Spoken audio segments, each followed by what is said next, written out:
गावठी कट्टा व जिवंत काडतूस विक्रीसाठी आलेल्या दोघांना गुंडाविरोधी पथकाने कट्ट्यासह केले जेरबंद। पोलीस प्रशासनाने दिलेल्या माहितीनुसार दिनांक 19/2/2026 रोजी नाशिक शहरात शिवजयंती उत्सव 2026 सुरू असताना गुंडाविरोधी पथकाचे पोलीस शिपाई राजेश राठोड यांना 2 इसम गावठी कट्टा विक्री करण्याच्या उद्देशाने कन्या कोठारी शाळा जेल रोड नाशिक या ठिकाणी येणार असल्याची गोपनीय बातमी मिळालेली होती।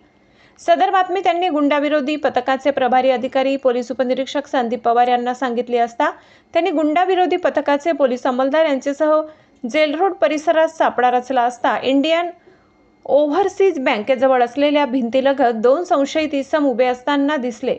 बातमीप्रमाणे खात्री होताच पोलीस पथकाने चोहोबाजूने घेरून त्यांना जागीच पकडले।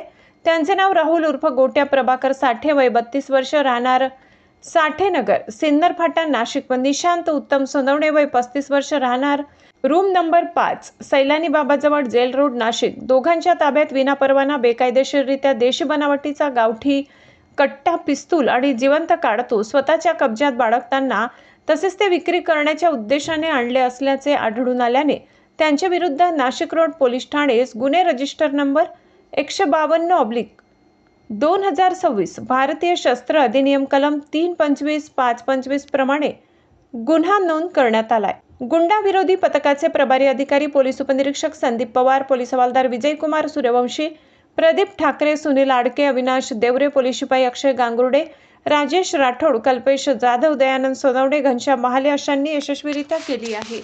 महाराष्ट्र माझा न्यूजसाठी मुख्य संपादक जनार्दन गायकवाड, नाशिक।